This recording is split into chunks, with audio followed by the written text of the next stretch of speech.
மேடை ஏறினால் தயக்கம், ஆனால் பேச வேண்டும் என்றொரு இறுக்கம். அவையோர் அனைவருக்கும் வணக்கம். இது வேலூரின் தொடக்கம். என் பெயர் மிருதுலா. நான் 7ஆம் வகுப்பு ஆ பிரிவில் படிக்கின்றேன். நான் இன்று எடுத்துக்கொண்ட தலைப்பு ஆரோக்கியமான வாழ்வு முறை ஏன் அவசியம்.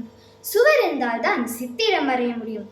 அதே போல ஆரோக்கியமான உடல் இருந்தால்தான் நன்கு படிக்க முடியும் மற்றும் அல்லது மற்ற வேலைகளையும் செய்ய முடியும். நமது முன்னோர்கள் கடைபிடித்த வாழ்க்கை முறையானது அவர்களை ஆரோக்கியமாக வைக்க உதவியது. அவர்கள் சூரியன் வருவதற்கு முன் வீழ்த்துக் கொள்வார்கள். சூரியன் மறைவதற்கு முன் இரவு உணவை உண்டு உறங்கச் சென்று விடுவார்கள். விவசாயம், வேளாண்மை, வணிகம் போன்ற உடல் உழைப்பு சம்பந்தப்பட்ட வேலைகளை தினம்தோறும் மேற்கொள்வார்கள். களி, கூழ், பழைய சாதம், சிறுதானிய உணவு வகைகளை உண்டு வாழ்ந்தனர்.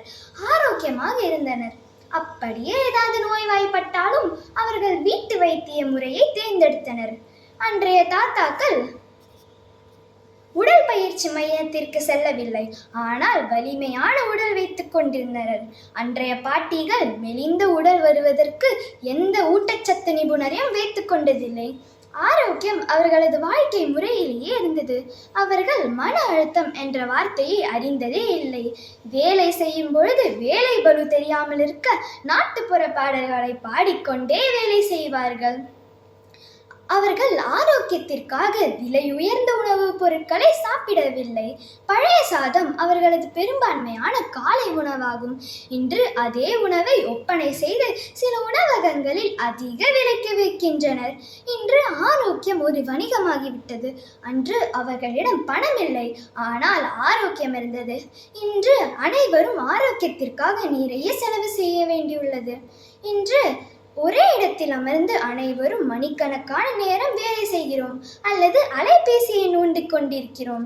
இதனால் அனைவரும் உடல் பருமன் நோயாய் அவதிப்படுகின்றனர். குழந்தைகள் வீட்டிலேயே தொலைக்காட்சிகளை பார்த்து கொண்டிருக்கின்றனர். இதனால் கண் பார்வை குறைபாடு சிறு வயதிலேயே தொடங்கிவிட்டது. முன்பெல்லாம் குழந்தைகள் மட்டுமல்லாமல் பெரியோர்களும் நொண்டி, பல்லாங்குழி, பச்சை குதிரை, கண்ணாம்பூச்சி, ஓட்டப்பந்தயம், கில்லி, கபடி போன்ற விளையாட்டுகளை விளையாடி மகிழ்ந்தனர். இதனால் உடல் பலமும் மனபலமும் கிடைத்தது. கம்பு உடலுக்கு தெம்பு, திணை இதத்திற்கு துணை, குதிரை பலம் பெற குதிரைவாலி, தேனுணரிஞ்சி இரத்த தூய்மை, சீரகமில்லா உணவு சிறக்காது, பித்தம் தணிக்க நெல்லிக்காய் போன்றவை அவர்களது உணவு பழக்கமாகும். மேலும் அவர்கள் கடைபிடித்த வாழ்க்கை முறையானது கந்தையானாலும் கசக்கி கட்டு, அதாவது சுத்தமாக இருக்க வேண்டும்.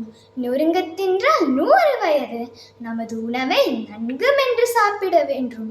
அளவுக்கு மீறினால் அமிர்தமும் நஞ்சு.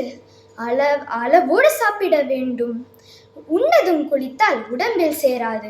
உண்ட பிறகு உடனே குளிக்கக்கூடாது. அது ஜீரணத்தை பாதிக்கும். 10 மிளகிருந்தான் பகைவன் வீட்டிற்கும் விருந்து செல்லலாம். மிளகுக்கு விஷத்தை முறிக்கும் தன்மை உள்ளது. அதை தான் இவ்வாறு கூறியுள்ளார்கள். இளைத்தவனுக்கு எல்லை கொடு, கொடுத்தவனுக்கு கொள்ளை கொடு. மெலிந்தவனுக்கு எல்லையும் எடை குறைக்க வேண்டியவனுக்கு கொள்ளையும் கொடுக்க வேண்டும். இதை அனைத்தும் விட முத்தாக பசித்த புசி, பசித்த பின் சாப்பிட வேண்டும். இதை போன்ற பழமொழிகள் ஏராளம். அன்றைய காலத்தில் அனைவருடைய வீட்டிலும் ஒரு பாட்டி இருப்பார்கள். அவர்கள்தான் முதல் மருத்துவர். உணவு முறையின் அவசியத்தை மருந்து அதிகாரத்தில் திருவள்ளுவர் கூறியுள்ளார். இழிவறிந்து உண்டான்கண் இன்பம் போல் நிற்கும், கழிப்போர் உண்டான்கண் நோய். அதாவது குறைந்த அளவு உணவு எடுத்துக்கொள்பவனிடம் இன்பம் தங்கியிருக்கும், அளவுக்கு அதிகமாக உணவு எடுத்துக்கொள்பவனிடம் நோய் தங்கியிருக்கும். அதை தான் இவ்வாறு கூறியுள்ளார்கள். சரி, இப்போது இன்றைய காலகட்டத்தில் நாம் எப்படி ஆரோக்கியமான வாழ்வு முறையை வளர்த்துக் கொள்வது? ஆரோக்கியமான வாழ்வு முறை என்பது சத்தான சமச்சீர் உணவு, அதாவது அனைத்து சத்துக்கள், மாவு சத்துக்கள், புரதம், கொழுப்பு, உயிர் சத்துக்கள் மற்றும் நார் சத்துக்கள் அடங்கிய உணவுப் பொருட்களை உட்கொள்ள வேண்டும். மேலும் சிறுதானிய உணவு வகைகளை நாம் நமது உணவில் சேர்த்து கொள்ள வேண்டும். பச்சை காய்கறிகள் மற்றும் பழங்களை உட்கொள்ள வேண்டும்.